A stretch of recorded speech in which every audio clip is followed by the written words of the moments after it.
Bom dia a todos, bom dia a você que escolheu clicar nesse vídeo. Meu nome é Leonardo Zoccarato Ferreira. Eu trago para vocês um autor fantástico de ser comentado.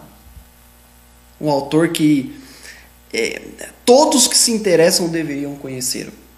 E esse autor é Nietzsche.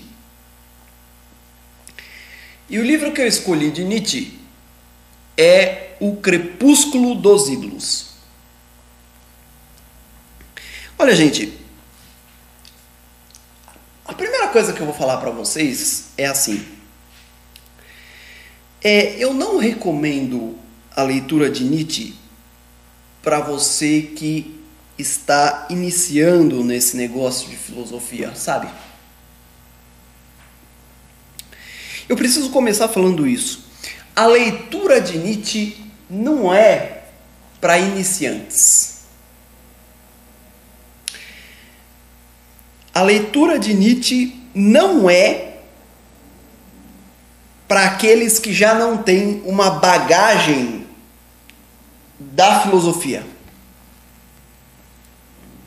A leitura de Nietzsche exige que você já tenha um histórico de leitura na filosofia. Isso por alguns motivos. Primeiro, porque o autor é muito difícil. O autor é muito difícil. Os textos do autor são complicadíssimos. De certa forma, o que me levou a escolher esse texto, Crepúsculo dos Ídolos, foi que ele é o menos pior. E é assim mesmo, é o menos pior. Aliás, em comparação com outros, ele é relativamente simples. Mas os textos, os grandes textos de Nietzsche, são alguns dos mais complicados. Por exemplo, o Zaratustra. O Zaratustra é complicadíssimo. É praticamente impossível ler o Zaratustra se você já não tiver um conhecimento quase que completo da filosofia de Nietzsche. E aí você só vai meio que confirmando na leitura do Zaratustra.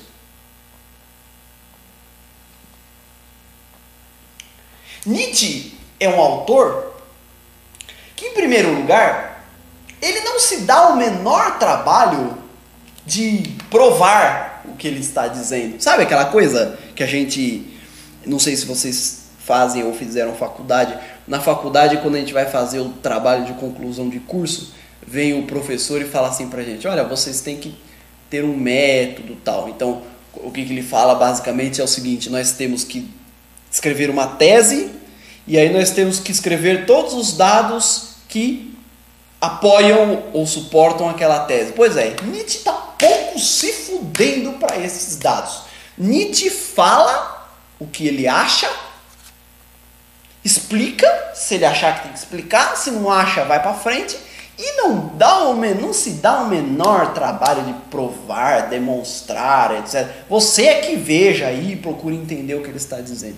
Isso é o primeiro complicador, porque às vezes você entende pelo exemplo, né? Bom, a maioria das vezes Nietzsche não se dá muito trabalho de dar um exemplo, etc. Aliás, no Crepúsculo dos Ídolos ele dá. Mas isso nós vamos deixar para depois. Então, outro problema do autor é que ele adora usar a linguagem simbólica. Ele não fala assim, às vezes ele fala diretamente, mas às vezes ele dá assim uma simbolizada na coisa, que você tem que ficar assim na frase interpretando. Então esse é um problema de Nietzsche. Se você vai ler Nietzsche, olha, ouça-me com atenção. O conselho que eu te dou é o seguinte: pega leve e vai com calma. A leitura, quando você pegar um livro de Nietzsche para ler, saiba que é muito provável que da primeira vez que você ler alguma coisa, você não vai entender nada. Saiba disso. Eu só te aviso sobre isso. Quer dizer, a coisa mais comum que existe para alguém lendo Nietzsche é não entender o que está escrito. Não entender. Então a dica que eu te dou é essa. Leia Nietzsche num momento em que você esteja tranquilo, não pressionado pelo tempo, não chateado por nada. Quer dizer, não vai pegar Nietzsche para ler no horário de almoço, sabe? Nessas oportunidades que você tem um tempo restrito. Não. Você tem que pegar assim um dia e falar, bom, hoje à noite eu vou ler. E aí você embarca. Com a maior tranquilidade do mundo, lê uma vez, não vai entender porra nenhuma, lê outra vez, vai entender pouco, lê outra vez. Isso é a coisa mais natural de Nietzsche, é isso. Não raro não vai ser raro você ter que passar assim alguns minutos e às vezes horas numa mesma página ou num mesmo parágrafo, porque a leitura, além de todos os problemas, é uma leitura muito condensada. Tem muita informação condensada ali. Certo? Então, a dica que eu te dou é essa. Número 1, não se preocupe em ler Nietzsche agora se você não tem uma boa bagagem. 2, mesmo que você já tenha uma boa bagagem, você não vai entender o que ele vai dizer na primeira vez. Então leia uma vez, leia outra vez, leia várias vezes o mesmo aforisma, leia várias vezes a mesma coisa. Tá? Porque tem muita informação ali. É praticamente impossível captar na primeira leitura. Certo? Então, já que eu já dei esse susto em vocês, eu gostaria só de fazer mais uma observação, embora eu não vá também explicar isto. A obra geral de Nietzsche tem um objetivo principal: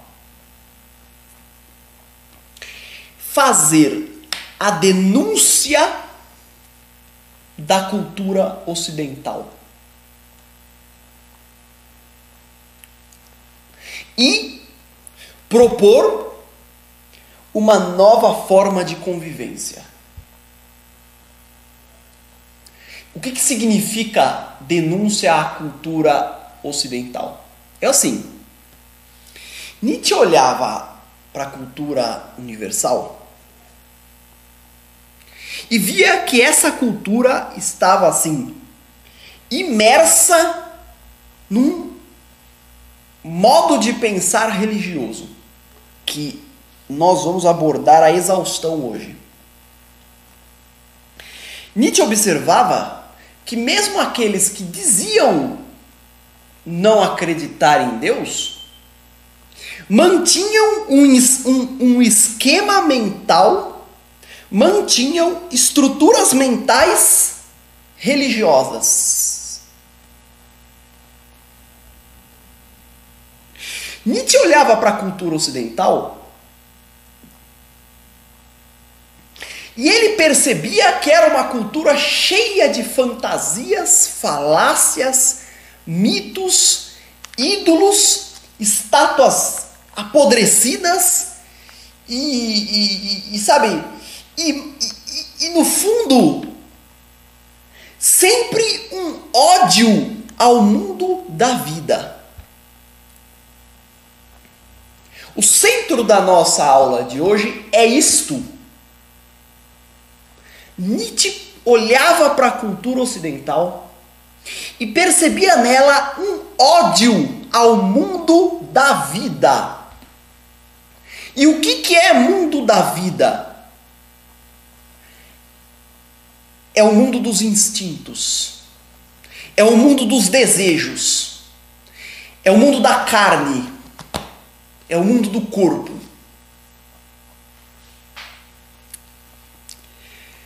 Então, se nós considerarmos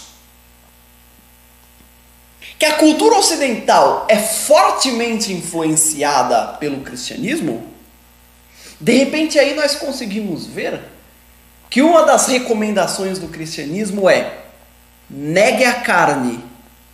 A carne, o corpo, o mundo da vida, o mundo dos desejos, dos instintos, dos apetites, dos sentimentos, dos sentidos, sentimentos, afetos. Esse é um mundo indigno, pecaminoso. E aí, propunha que você vivesse de acordo com Deus. Nietzsche sentia esse enojamento, mas não só o cristianismo. Ele sentia esse viés de negação da vida, da carne, do corpo, dos desejos, em todos os lugares. E Nietzsche vai fazer a denúncia desse esquema. E, por outro lado, Nietzsche proporá uma nova moralidade, uma nova forma de pensar, uma inversão que nós já vamos entender no final da aula, uma inversão de prioridades no que tange os instintos. Então, o geral aqui, eu vou só citar aqui, depois nós vamos ter que entrar em alguns conceitos e nós vamos retomar essa ideia. O geral aqui é que Nietzsche vai dizer mais uma coisa mais ou menos assim. Ele vai dizer: todos os caras que foram chamados de sábio antes de mim eram simplesmente ressentidos que negavam a vida, o corpo, em nome de algum ideal que eles criaram, de algum Deus, daquilo que Nietzsche chama de ídolos, de estátuas velhas e enferrujadas, longes da vida.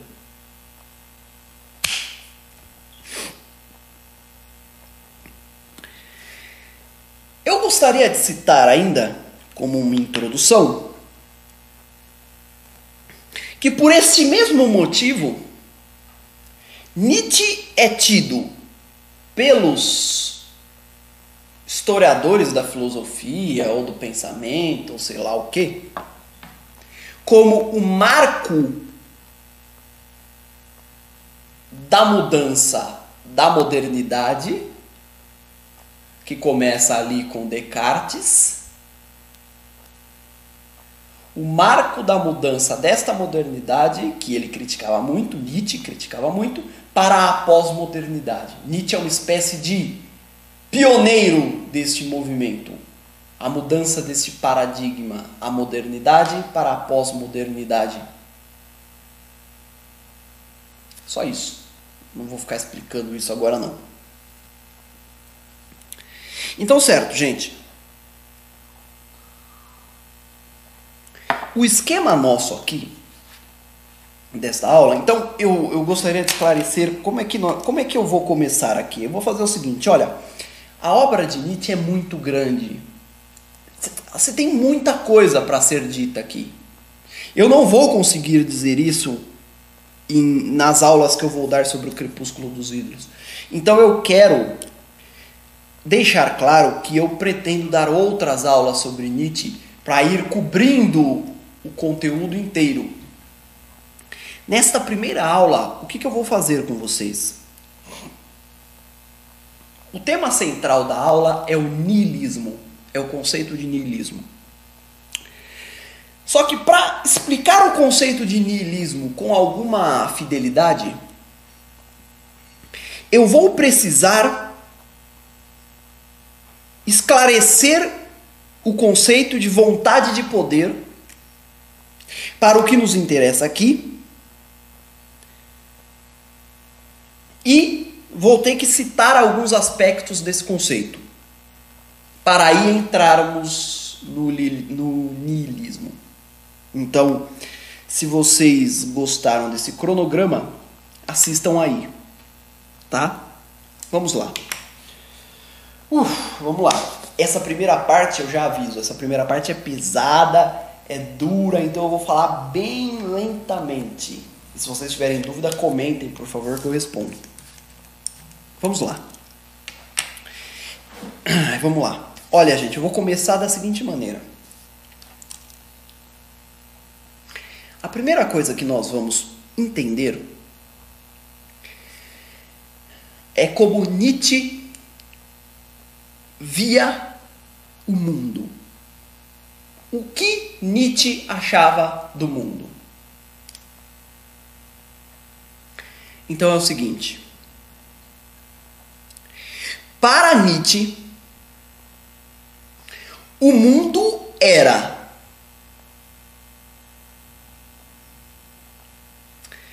um aglomerado de forças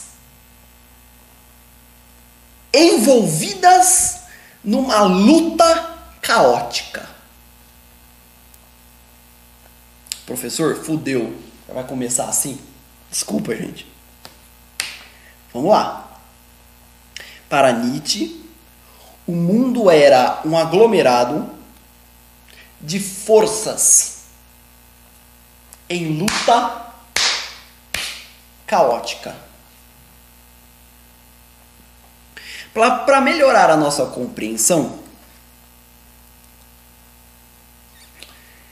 eu vou chamar essas forças de instintos. Instintos.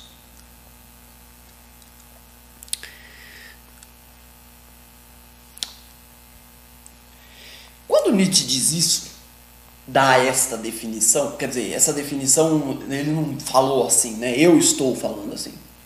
Quando Nietzsche fala sobre um mundo assim,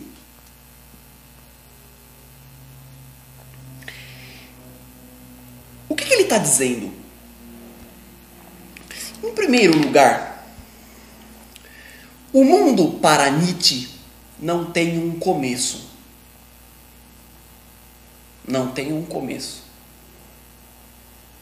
Em segundo lugar,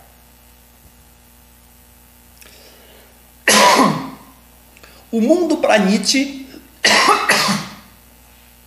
não tem um fim. Não vai terminar em um ponto. Em terceiro lugar, o mundo para Nietzsche não tem uma ordem pré-fixada. Esse ponto é fundamental. O mundo para Nietzsche não tem uma ordem pré-fixada. Do tipo, imagine um Deus que faz o mundo. Faz o mundo. Pois é, esse Deus tem um plano. O plano divino. E dentro do plano de Deus, cada acontecimento do mundo corresponde à providência divina. Então, cada acontecimento do mundo tem uma intencionalidade. Tem, digamos, um papel naquele todo, naquele mundo. E é claro que esse papel colabora para a realização do plano divino. Ainda, este mesmo Deus, quando chegar num dia que ele falou que é o juízo final, esse Deus vai descer na terra ou aparecer, etc., e vai salvar aquelas pessoas que ele diz que são as justas. E vai pegar essas pessoas e levar para um outro mundo. E lá elas viverão numa realidade eterna, imutável, sem sofrimento, sem nada. E aí, meio que a história tem um fim. A história acaba aí. Quer dizer, esse seria o último ato do mundo. Certo? Deus decidiria o destino dos habitantes da Terra no juízo final. Por que é juízo final? Porque não tem resto. A história acaba aí. O que tem agora é os homens com Deus. Os que se salvaram, né? Evidentemente. Veja, Nietzsche discorda completamente dessa ideia. O mundo não tem uma ordem. O mundo é um espaço caótico de acontecimentos. O mundo é um espaço, é um conjunto de forças que estão em luta, mas não existe nenhum direcionamento desta luta. Depois, o mundo não tem um fim, não tem uma finalidade. O que significa que as forças também não têm uma finalidade. Certo? Então estamos num mundo completamente desordenado e caótico, sem começo, sem fim, que existiu e sempre existe. Um mundo que muda sempre, mas muda numa direção que é inédita sempre. O mundo é inédito sempre. O mundo é novo sempre. O mundo é sempre outro. Porque as relações entre as forças são outras. E como não existe uma ideia prévia de mundo, a moda do demiurgo de Platão, que planejou o mundo, então essas forças têm sempre um resultado inesperado. Inesperado. Esse é o mundo de Nietzsche. Eu não vou falar da questão do eu agora, porque nós vamos falar isso na segunda parte, na segunda aula. Por enquanto, eu quero passar desse conceito para outro. O que eu quero dizer para vocês é o seguinte: essas forças,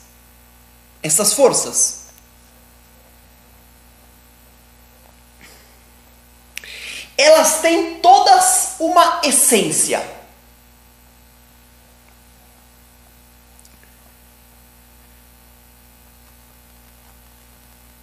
E a essência do mundo é o que Nietzsche chama de vontade de potência ou vontade de poder. Esse mundo caótico tem um ser, por assim dizer, uma essência, algo que não muda, mas que, deixe-se bem claro, é algo plástico. Ele se adapta às forças que estão em jogo. Essa essência chama-se a vontade de poder. E como a vontade de poder é a essência do mundo, e como você, homem e mulher, ou eu, somos parte do mundo,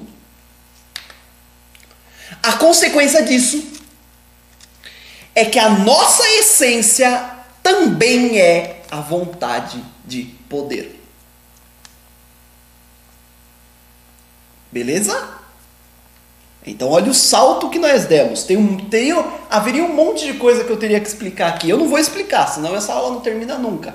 Eu só quero dizer que, sendo a essência do mundo a vontade de poder, e sendo o homem algo que está no mundo e nunca escapa ao mundo,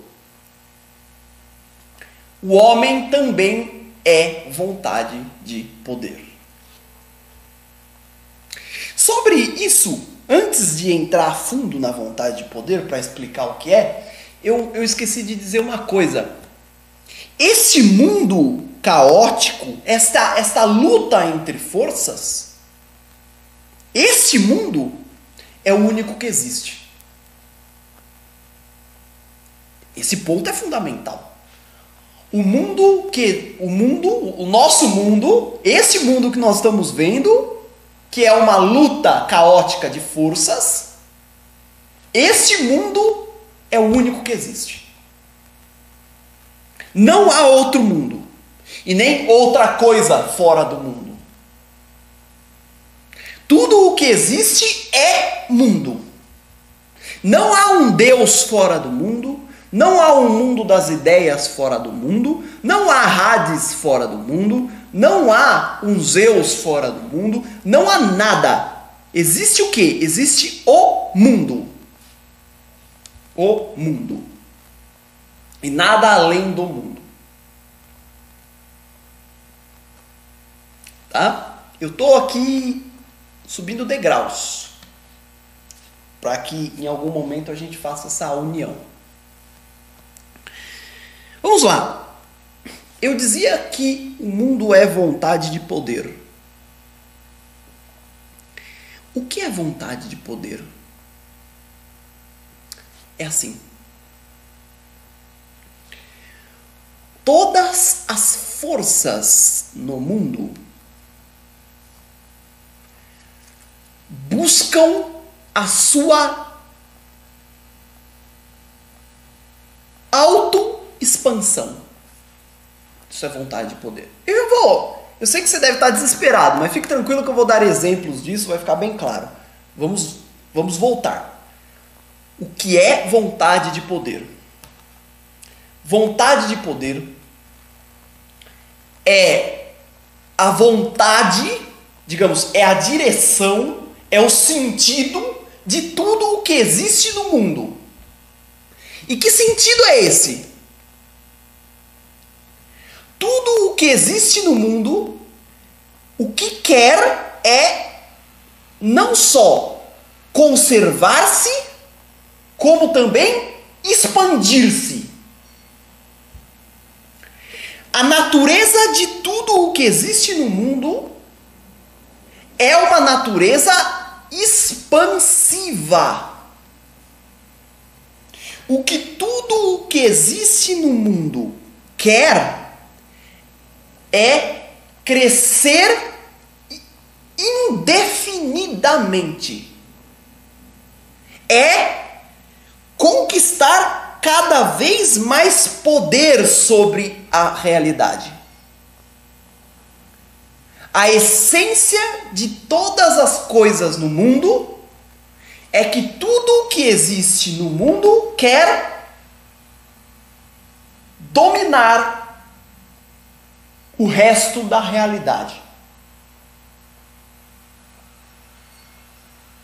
E é porque tudo quer dominar que as forças convivem em luta.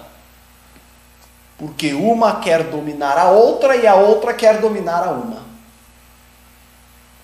Agora vamos dar exemplos cotidianos para ficar bem claro isso. Vamos falar da savana africana. Na savana africana tem uns animaizinhos interessantes. Um deles é o leão. O leão é o rei da selva. O leão é uma parte do mundo. E o que quer toda a parte do mundo? Vontade de poder. E o que é vontade de poder? É a vontade de dominar. É o sentido de dominar. É o sentido de transformar as outras partes do mundo em outros do mesmo. Não sei se eu fui claro. Quer dizer, o que eu quero? Eu quero me expandir. Eu quero conquistar. Eu quero dominar. Então você tem lá o leão. Como é que esse leão vive lá na selva? Todas as atividades biológicas desse leão caminham para uma direção: a autoexpansão. O que esse leão quer é tomar conta do pedaço. O que esse leão quer é dominar toda a selva africana. Existe aqui uma diferença fundamental em relação a um dos filósofos que influenciaram Nietzsche, que foi Spinoza. Spinoza vai dizer que a essência de todas as coisas é a autoconservação. Ou seja, o que todos querem, o que tudo quer, inclusive os homens, é conservar-se, é preservar-se. Nietzsche está dizendo não. A conservação é uma coisa. Mas o que todos querem é expandir-se, não é só conservar-se. Eu não me satisfaço em sobreviver. Eu quero também o poder sobre as outras partes do mundo. Eu quero também conquistar as outras partes do mundo. Então é assim o leão. Ele vai expandindo-se. Até onde dá, ele vai. Até onde ele encontra alimento, ele vai. Ele vai. Mata a gazela, mata não sei o quê, transa com a leoa, tem mais filhos, e a sua espécie, o seu organismo, vai se apoderando do resto do mundo. Aí você me pergunta, e por que ele não se expande para tudo? Porque existem outras forças querendo o mesmo. Querendo o mesmo. O jacaré quer o mesmo. O elefante quer o mesmo. A gazela quer o mesmo. E assim,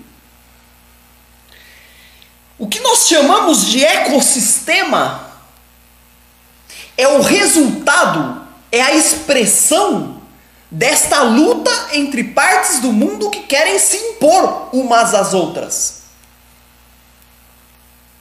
Eu não sei se vocês perceberam, mas alguns atribuem toda essa perfeição, entre aspas, da natureza, elas atribuem a um Deus que criou uma ordem bela, etc. Isso é uma bobagem.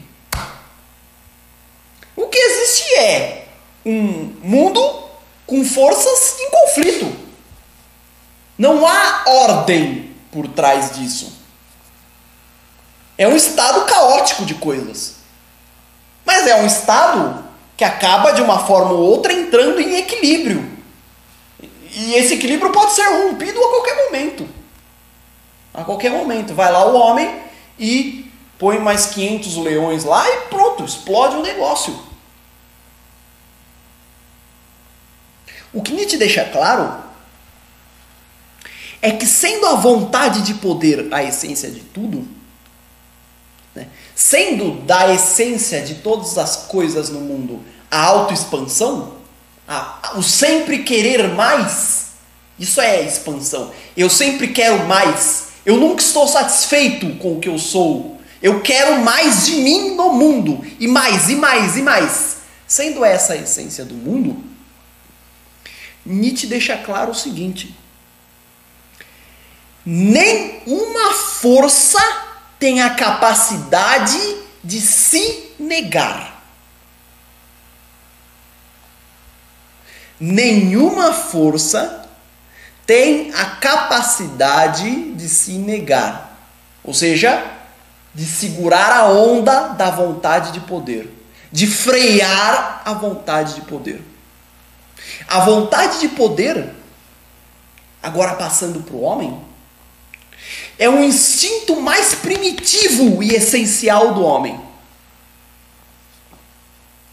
E nenhuma força, nem mesmo o homem, pode negar a sua vontade de poder. E o que é vontade de poder? É vontade de sempre querer mais. E o que é querer mais? É querer que, veja o que eu vou dizer, a vontade de poder no homem, como em qualquer outra parte, é querer que o que eu sou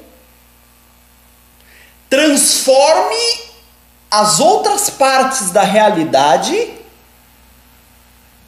e seja mais do que eu sou. Será que eu fui compreensivo? A vontade de poder se materializa assim. Eu quero que a minha energia... como é que eu posso explicar isso? Conquiste outras partes do mundo que virarão um prolongamento do que eu já sou. Essa é a essência da vontade de poder. Vamos tentar explicar isso mais. Nietzsche está dizendo que os homens estão presos à vontade de poder. A vontade de poder é a essência do homem. Então é assim.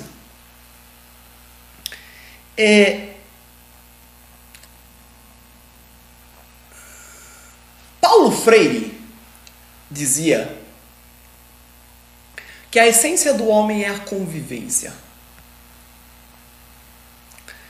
Aristóteles dizia que a essência do homem é o fato de ser um animal social, conviver em comunidade. Os cristãos dizem que a essência do homem é ser filho de Deus e, portanto, ele tem que viver de acordo com Deus. O estoico Marco Aurélio dizia que a essência do homem é fazer parte de um cosmos, de um todo maior e cumprir uma finalidade específica nesse todo.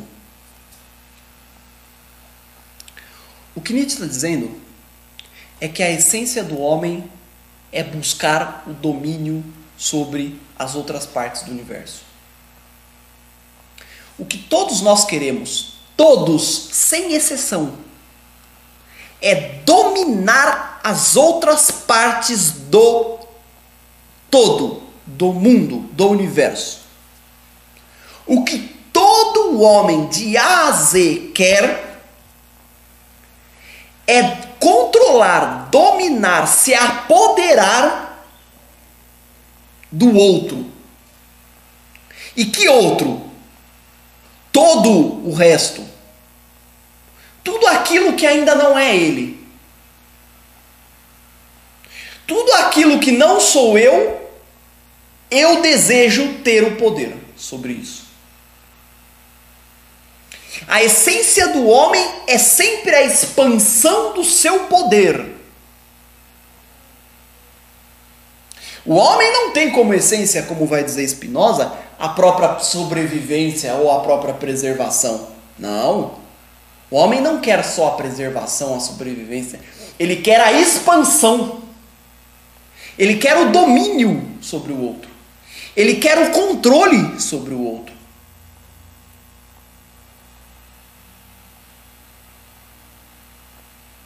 E todas as nossas atitudes e ações e obras visam, no fundo, controlar os outros, o mundo. Controlar. O que nós queremos é o domínio sobre o resto da realidade. É o controle sobre o resto da realidade.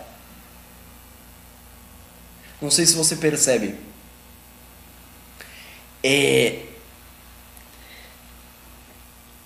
O que está em jogo aqui é o seguinte.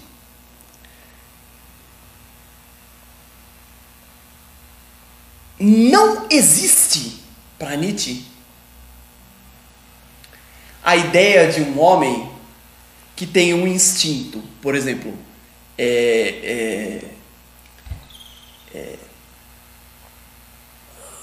o poder. Eu quero o poder. Mas é um homem também que tem a razão. E a razão é capaz de controlar esse instinto e de frear esse instinto. Isso para Nietzsche é absurdo. O homem sempre faz de tudo para ter mais poder, para aumentar o seu poder, para fazer com que aquilo que está à sua volta haja como ele. Como ele. Quer dizer, expansão do seu poder. Essa é a natureza humana. Então vamos dar alguns exemplos.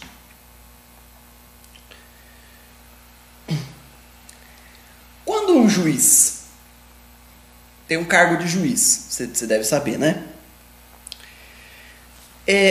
O cara, para virar juiz, ele precisa entrar no vestibular, fazer uma faculdade chatíssima de 5 anos, que é direito. Depois ele precisa passar numa prova da OAB, que é um problema também, difícil pra caramba. Depois ele precisa, se eu não me engano, exercer a advocacia durante 3 anos. Ele não pode cometer nenhum crime, precisa ficar limpo. E depois ele precisa prestar um concurso ultra concorridíssimo para sentar na cadeira de juiz. Aí você vai no fórum, pega um desses caras e fala o seguinte: por que você passou 10 anos da sua vida voltado para esse objetivo, para virar juiz? Ele vai virar para você e vai falar mais ou menos assim: não, sabe o que é? É que eu quero ajudar as pessoas, eu quero lutar pela justiça, eu quero fazer o correto, eu quero lutar pela boa harmonia na sociedade, etc, etc, etc, etc. E o que ele deixou de dizer? O essencial, o básico. E o que é o básico? O que ele quer é poder. O que ele quer é ter maior poder. O que ele quer é ter maior poder sobre a realidade. Poder que lhe confere a cadeira de juiz. Porque se ele quisesse fazer o bem para a justiça, ele poderia ir para a Praça da Sé e falar sobre a justiça. Mas isso lhe daria muito menos poder do que o cargo de juiz. Então o que ele quer é o poder. É o poder. E tudo aquilo que o poder traz. Não só o fato dele estar condenando as pessoas e decidindo o rumo da vida das pessoas, decidindo a sorte da vida das pessoas, decidindo quem vive, quem morre, quem perde grana, quem ganha grana, quem é processado, quem isso, quem aquilo, quem paga, quem constrói um muro, quem ressarce, quem não sei o quê, embargando obra, desembargando, sei lá, não entendo disso, decidindo tudo isso. Como também é muito legal para ele que as pessoas fiquem o adulando, fiquem chamando de Vossa Excelência e todas aquelas coisas que a gente já sabe. O que ele quer é o poder. Aí, eu poderia te contar uma outra história.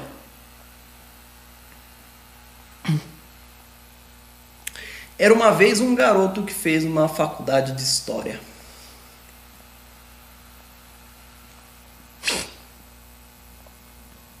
Ele enfrentou problemas para fazer a faculdade que não era assim muito, digamos, não era muito zelosa com seus alunos.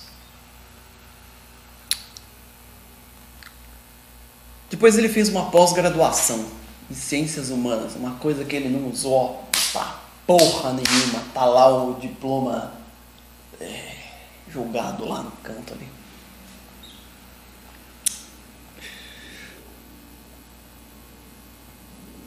Aí esse cara começou a dar aula na prefeitura de São Paulo. E aquilo era um estorvo tão grande que ele resolveu se demitir.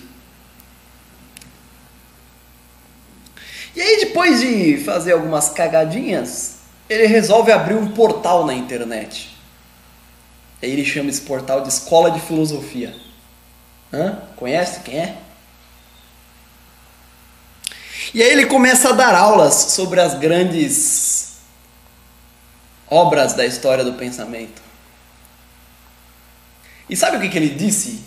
Sabe o que ele costuma dizer no começo das suas aulas? Ele costuma dizer uma coisa mais ou menos assim: o meu objetivo é falar sobre as grandes obras. E ele poderia acrescentar, como muitos outros acrescentam, ele poderia falar assim: porque eu quero ajudar as pessoas, eu quero melhorar o conhecimento, eu quero fazer com que as pessoas tenham mais acesso ao conhecimento. Essas coisas que as pessoas falam. Aliás, esse cara também fala isso no seu site. E tudo isso é falado, mas isso não tem a menor importância, Porque se esse cara resolveu abrir a escola de filosofia, teve apenas uma intenção. Ele queria mais poder, tal como o juiz. Que poder que ele poderia ter? O poder sobre a consciência das pessoas, o poder de receber e-mails o elogiando, o poder de ser bajulado por alguns, o poder de ver as pessoas perguntando para ele o que deveriam fazer, o poder de ser o guru, o poder de se apropriar de uma parte da realidade, o poder de se apropriar de uma parte da consciência dos outros, o poder de influenciar cenários, o poder.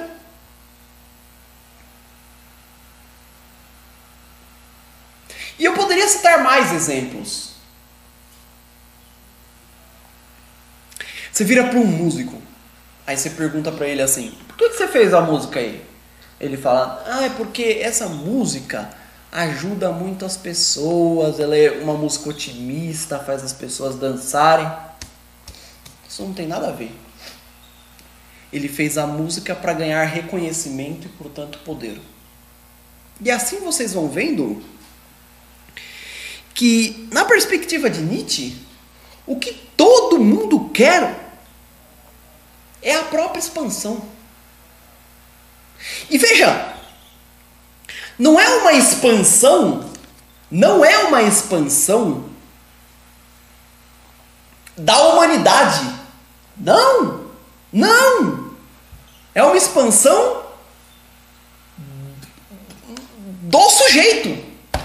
E aqui eu vou ter que usar a palavra sujeito, porque a palavra sujeito é um problemão para Nietzsche, mas eu não vou falar sobre isso agora. É uma expansão do ser, é uma expansão da força que se apoderou daquele ser. Vocês entenderam? Vocês estão entendendo o que representa o que Nietzsche está afirmando para vocês sobre a vontade de poder? Não sei se vocês entenderam. Quando o pastor da igreja vira e fala que recebeu um chamado divino e que deveria fazer tal coisa, vira e fala assim: não, eu estava andando na rua e eu recebi um chamado divino me dizendo que eu tinha que ser pastor. Aí eu fui na igreja e virei pastor. Isso é uma história fiada, é um puta de um papinho michuruca. O que acontece é que você estava triste na tua posição, e aí o que você queria? Queria dominar a consciência das outras pessoas. E no Brasil, uma das chances de fazer isso é virar pastor, porque aí de repente você vira uma figura com quem as pessoas começam a pedir conselhos, etc. E você fica lá no centro das atenções, em cima do palco. Isso é muito gostoso, você ficar ganhando reconhecimento, as pessoas te aplaudem, te ouvem sua fala. E assim as pessoas buscam sempre uma coisa: o poder.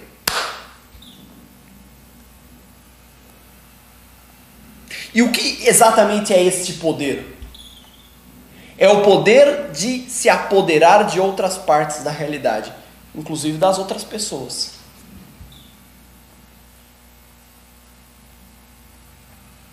Você pega um pai que tem uma filha, aí vem um sujeito pedir a mão da filha. Aí o pai vira pro sujeito e fala assim: você não presta, minha filha merece mais, vai tomar no teu cu, vai embora, vai embora. Esse pai se importa com a filha? Um caralho. O que esse pai quer é continuar com a filha sob seu poder. Claro. E quando é que você diz que não quer o poder? Quando é que você diz que não quer o poder?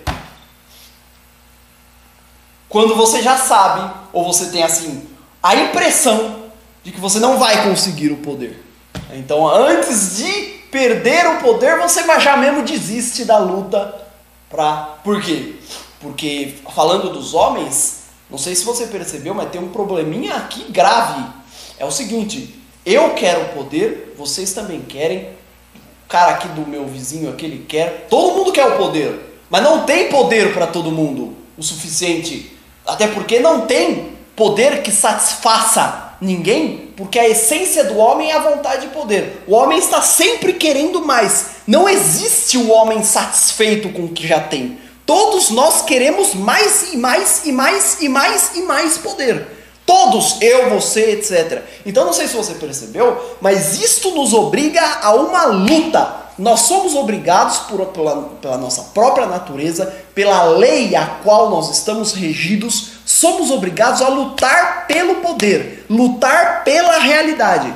Lutar pela realidade. Quando nós lutamos, nós colocamos a nossa força, a nossa energia, a nossa intensidade nesta luta. Nesta luta. Tem pessoas que são fortes, energéticas, e tem outras que são fracas, frágeis. Tem gente que é corajosa e tem gente que é covarde, bundona. Então é assim, tem a luta. A luta é inerente à convivência humana. Por mais que a gente maqueie a convivência humana com uma veste, um vestido de bom selvagem, ou de uma ideia assim de um mundo harmônico, etc. Harmônico nada, harmônico porra nenhuma. O que existe é uma luta, mesmo que camuflada, entre todo mundo pelo poder. Pelo poder. E essa luta acontece em sociedade. Então, quando nós lutamos, é óbvio que se nós lutamos pelos pedaços da realidade, uma parte de nós vai ganhar as lutas e outra parte de nós vai perder as lutas. Então, o que é, no fundo, a razão? No fundo, a razão é essa espécie de poder que a gente tem para ir justificando os resultados que nós vamos conquistando, as nossas posições. Então, a coisa é mais ou menos assim. Nós estamos em luta constantemente. Agora, nós temos a nossa força e nós temos a vontade de poder querendo que nós avancemos, mas nós temos a nossa força também. E nós temos uma certa capacidade, uma certa ideia da nossa força. Então, nós temos uma certa capacidade de antever, isso instintivamente, inconscientemente, de antever possíveis vitórias e derrotas que nós teremos. Então, o que nós fazemos? Antes de lutar, nós nos contentamos com coisas e não nos contentamos com outras coisas. Tá certo? Então, por que existem pessoas que dizem que não querem o poder? Porque no fundo, não é que não querem, é que são covardes para entrar na luta. Ou é porque tem alguma ligeira ideia de que não tem força para entrar na briga. Se eu entrar na briga eu vou me fuder. Então elas se convencem de que não querem o poder. Quer dizer, rasgando aqui o protocolo, quem é que vira para o juiz e fala: nossa, mas você tem que ter justiça social e não sei o que, eu nunca viraria juiz, etc. Quem? Quem não tem força e coragem para ir fundo até a cadeira de juiz, para fazer faculdade, pegar firme, lutar, competir no concurso com 1 milhão de pessoas e passar. Quem é que fica falando que não deseja a cadeira do juiz? Os covardes. São os covardes. Quer dizer, você reúne 100 pessoas e 20 falam: você gostaria de ser juiz? Gostaria. Aí de repente vai ter lá alguém que fale: não, eu não gostaria porque eu não me apego ao poder. Vocês já ouviram essa? Eu não me apego ao poder. Eu não acho que isso seja certo. Não acho que isso seja correto. Moralmente não acho que seja justo ficar buscando a cadeira de juiz apenas para ter poder. Eu não acho isso correto. Pois é, quem é este cara aí que está falando que não acha isto correto? É o fraco. É o cara que não tem a força, a capacidade, a coragem de entrar na briga por essa vaga. Então, antes de lutar, ele já se convenceu da sua derrota. Então ele nem compete, ele perde por WO. É assim que funciona mais ou menos a sociedade humana. Quer dizer, a sociedade humana vai se dividindo assim, em pessoas que buscam o que querem e pessoas que não buscam o que querem. Não é que não querem. Querer, todos querem ocupar a cadeira do juiz, ou a cadeira do deputado, ou do professor, ou qualquer coisa. Querer o poder todos querem, mas nem todos estão confiantes na sua vitória. E alguns estão tão sem confiança, tão doentes, que acham melhor não competir. São os fracos. São os frágeis. São os feios. Então,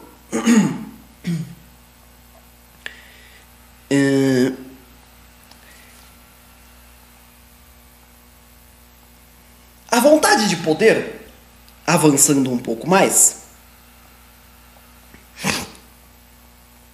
ela pode se expressar de dois modos. A vontade de poder pode se expressar ou afirmativamente ou negativamente. Então, primeiro vamos falar sobre afirmativamente. A vontade de poder pode se expressar de forma afirmativa. Quando a vontade de poder se expressa de forma afirmativa,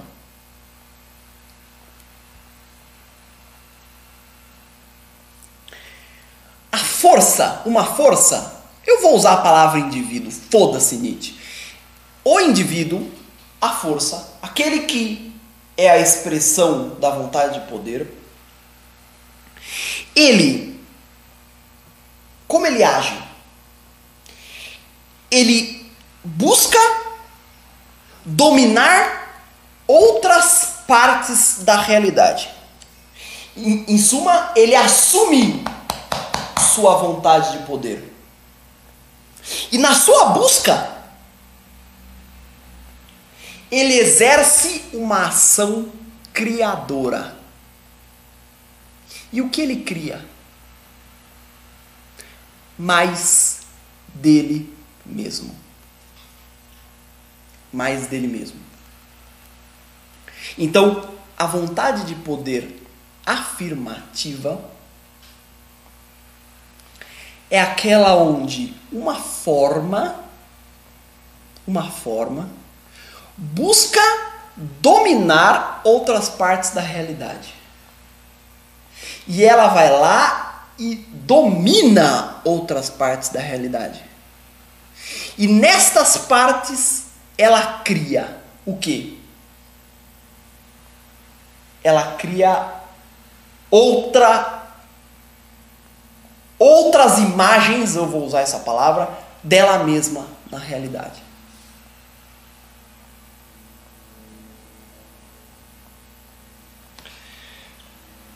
A vontade de poder ativa é aquela que, assumindo a sua vontade de expansão, assumindo os seus instintos expansivos como próprio da sua natureza,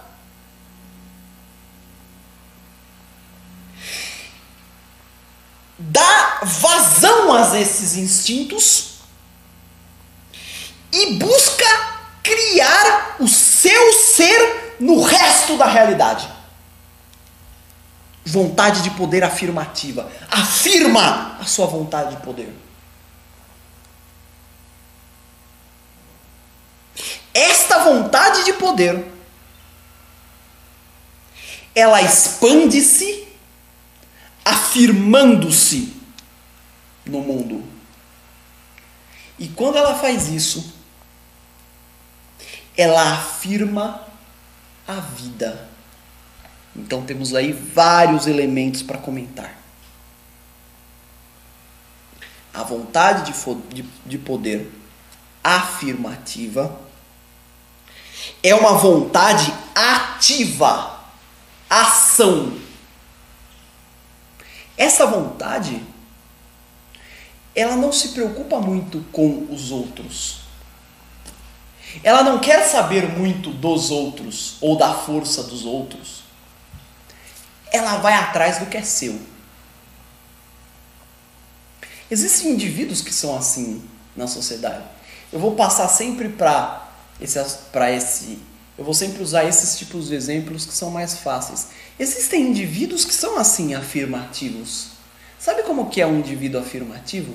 É aquele que busca o que quer. Busca o que quer. É assim.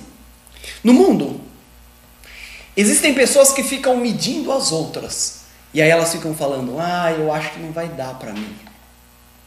E existem outras que decidem o que querem, que sabem o que querem e que vão atrás do que elas querem.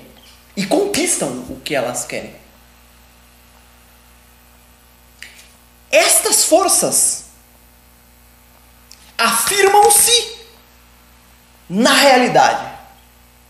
Elas afirmam a sua especificidade, a sua individualidade.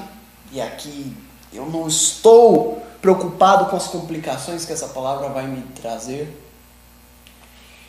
A vontade de poder afirmativa é típica de uma forma que quer e que assume a sua expansão. Quer conquistar o resto da realidade. E assim, ela acaba afirmando a própria realidade e a própria vida. Ela reconhece que o mundo é instintos. Ela reconhece que a vida que existe é a vida de carne e osso. E se a vida que existe é a vida de carne e osso, ela vai lá e busca o que quer. Porque na vida de carne e osso, o que manda é a vontade de poder. Esta forma, ela não está ligando para o que os outros vão achar da sua busca. Ela simplesmente vai lá e conquista o que ela quer.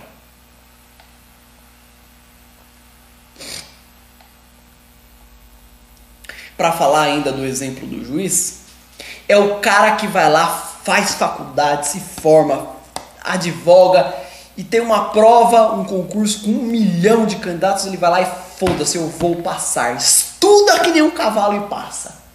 Esse é o afirmativo. E se vier algum idiota qualquer falando, nossa, mas você só quer esse cargo para ter mais poder? O que ele responde? Sim, é isso que eu quero mesmo. É poder.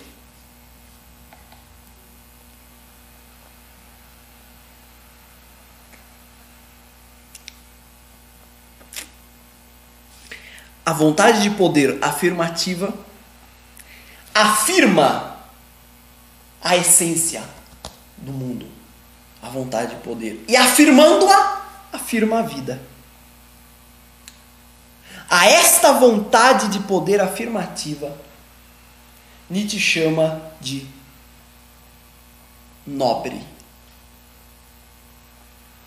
É uma vontade de poder senhorial, nobre. É a vontade que deveria guiar o nosso ser. É a afirmação da vida como vida. Sem julgar a vida, sem querer moralizar a vida, nada disso. A vida é o que é. E eu sou o que sou. Então eu vou atrás do meu, porque essa é a minha natureza.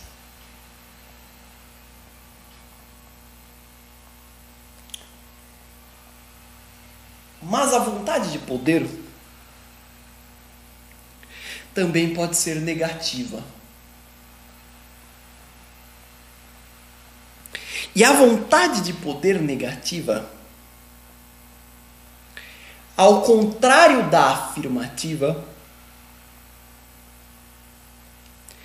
é uma forma que domina, não criando o seu ser no resto da realidade, mas ela domina impedindo que os outros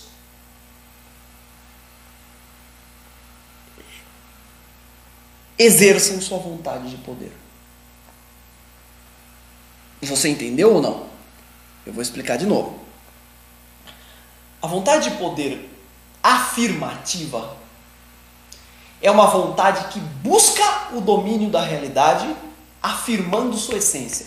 Eu sou assim e eu quero dominar. Fazendo isso, ela afirma a vida.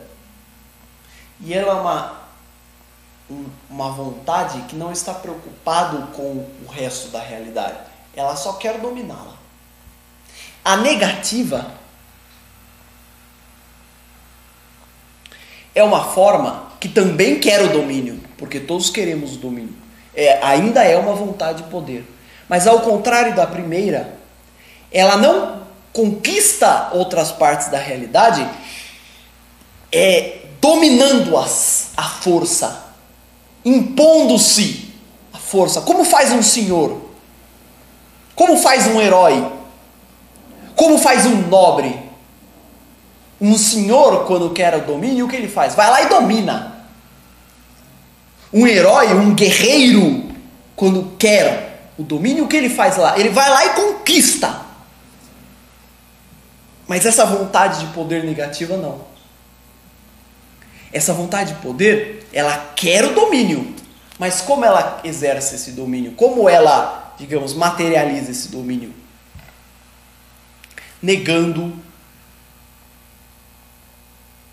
a natureza do mundo. Negando o resto da realidade. Negando a vontade de poder. Não sei se vocês perceberam. A vontade de poder negativa, ela exerce o poder, ela exerce a expansão do poder, negando o que quer o poder. Por isso é negativa. É uma vontade de poder que diz não querer poder. E que nega esta realidade. Nega esta vontade de poder. Ela, então, ela não é exercida, ela não se exerce buscando sua criação, o seu domínio, a sua batalha, a sua força. Não. O objetivo dela é impedir que o outro se crie. Impedir que o outro exerça a sua vontade de poder. Impedir que o outro exerça o seu direito de ser. Impedir que o outro seja nobre. Impedir que o outro seja senhor. Então, não sei se você percebeu,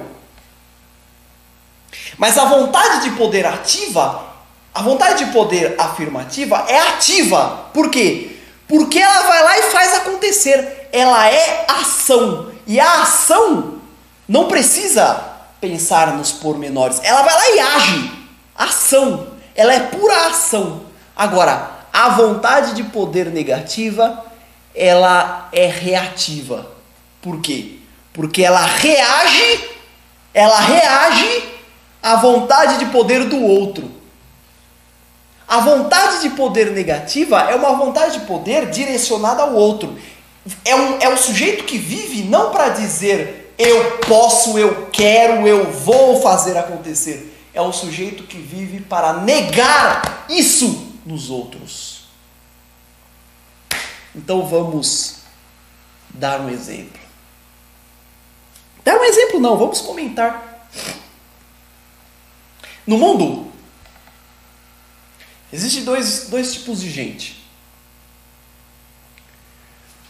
Os afirmativos e os negativos.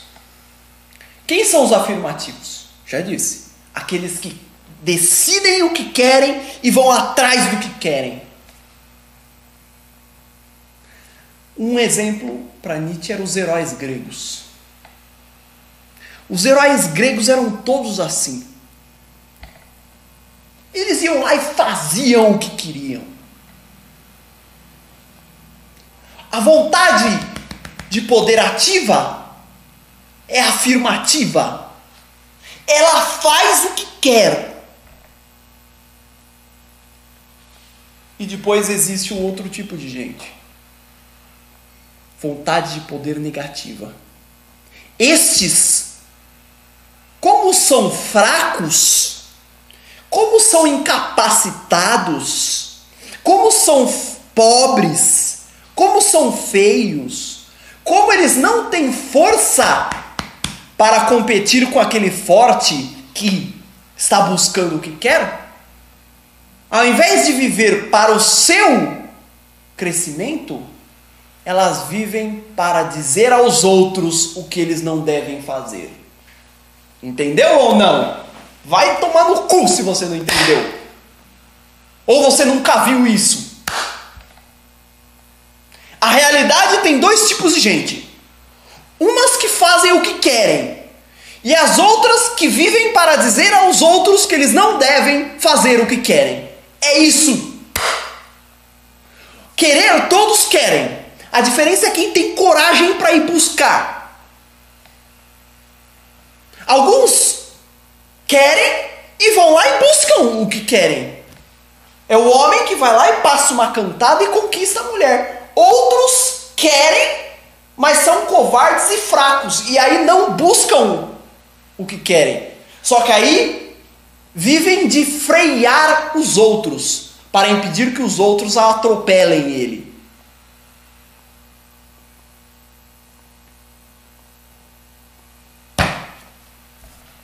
Certo? É assim que funciona. Dois tipos de gente. Gente afirmativa, gente negativa. Os afirmativos dizem: eu quero, eu faço, eu vou, e vão lá e fazem. E fazem passando por cima do que tiver no caminho, meu filho. Do que tiver no caminho. Tem gente no caminho? Atropela. Conceitos morais? Atropela. Esses são artistas da vida. Esses fazem o que querem e dane-se o resto. Agora, também tem os negativos. Quem são os negativos? Os que não querem? Não, eles querem também. Eles querem a mesma coisa do fulano que tá tocando puteiro. Eles querem também. Só que eles são covardes e fracos. Então, ao invés de buscarem o que querem, eles ficam falando para os outros o que eles não devem fazer. É isso. É isso. Então você imagina numa festa. 10 pessoas numa festa. Aí você imagine que 10 pessoas. Imagine uma festa com 10 homens e 10 mulheres. Pronto. Aí você imagina que um dos caras seja um puta de um gatão, vá lá e pegue uma mulher. Aí depois ele pega outra, e outra, e outra, e outra. Ele pega as 10. Ele é um ativo. Ele é um afirmador. Aí vira um outro cara mais feinho, mais fraquinho, mais raquítico. E vira para esse cara fortão que já pegou todas e fala para ele assim: você não acha errado fazer isso? Você tem que ter respeito pela mulher, porque você não pode namorar todas ao mesmo tempo, ficar com todas ao mesmo tempo. Você tem que pegar uma só de cada vez e você tem que casar com ela e ser fiel e não sei o que. Você não pode fazer isso. Não posso fazer isso, né? Porque se eu fizer, não sobra para você. Este, passando conselhos, é o negativo. Está exercendo sua vontade de poder negativa. Por quê? Ele quer dominar o forte, o pegador. Ele quer dominar o pegador. Mas ele quer dominar negando o direito do pegador de pegar todas. Então você percebe? A vontade de poder afirmativa, ela é típica do forte, do dominador, do conquistador. Alexandre o Grande, Napoleão, o afirmador. E a vontade de poder negativa é típica do fraco, do escravo, do plebeu, do pobre, do feio, do raquítico, do incapaz. Não se trata de querer ou não querer. Todos querem. Mas alguns são fracos e conquistam. E outros vivem de dizer aos outros que eles não podem conquistar. Eles querem, são loucos para conquistar, mas são todos ressentidos. São todos mesquinhos. E no fundo, a única coisa que eles sabem é que se o forte resolver usar a sua força, sai de baixo, eles não terão a menor chance. São eles que ficam gritando pela paz. São eles que dizem que têm paz de espírito. São eles que dizem que são equilibrados. São eles que dizem que não querem nada para si. São eles que dizem que temos que respeitar o próximo. São eles que dizem que temos que não podemos cometer adultério. São esses os fracos. São aqueles que querem regular a vida. São aqueles que querem negar o instinto essencial do homem e de tudo. São aqueles que querem negar a realidade mais íntima. Por quê? Porque lhes interessa. Porque eles são fracos. Então lhes interessa. A vontade de poder negativa, ela precisa negar a vida. Ela precisa negar os instintos. Ela precisa dizer que os instintos não valem nada. Elas precisam dizer que os instintos são indignos. Ela precisa dizer que os instintos são pecaminosos. Por quê? Porque elas precisam dissociar a força na vida do forte do próprio forte. Elas precisam criar um outro mundo para anular a força do forte. Por quê? Porque nesse mundo da vida, o forte está pegando todo mundo, está conquistando, etc. Então é preciso que o fraco negue a vida, negue, digamos, a autoridade da vida, dos instintos, dos desejos, dos sentimentos. E que busque, entre aspas, convencer o forte a negá-la também. E negá-la em nome do quê? Em nome de uma construção simbólica. Certo? Sobre isto, eu vou continuar na outra aula. Eu poderia continuar, mas eu estou com uma dor de garganta aqui. Preciso confessar para vocês, então eu não vou conseguir continuar essa ideia. Mas para a próxima aula eu já alerto vocês. Na próxima aula eu vou explorar essa ideia que eu acabei de citar, do fraco que precisa convencer o forte e precisa negar a vida e etc. Mas mais do que isso, eu vou contar para vocês a história de um dos fracos que triunfaram. Eu vou narrar para vocês a história de um dos maiores panacas que já pisou sobre a terra. De um dos maiores covardes, bundões, pacifistas que já existiu por aí. Porque disso tenho certeza. A paz de espírito, digamos, o altruísmo, a afirmação de que não quer mais é apenas uma desculpa daqueles fracos que não conseguem mais competir. Então, na próxima aula, eu vou apresentar para vocês o fraco dos fracos, o escravo dos escravos, o líder dos escravos, o grande plebeu, o feio do pedaço, o raquítico, o homem que inventou um outro mundo para escapar e fez escola, tá bom? Por hoje é só. Muito obrigado pela atenção. Essa aula foi muito complicada, eu tive que simplificar e até banalizar alguns dos conceitos de Nietzsche, mas eu acredito que eu fui bem fiel aos conceitos. Apenas um esclarecimento: toda vez que eu falei dos conceitos de indivíduo, de eu, quero dizer que eu estou ciente das críticas de Nietzsche sobre esses conceitos e pretendo abordá-las ainda.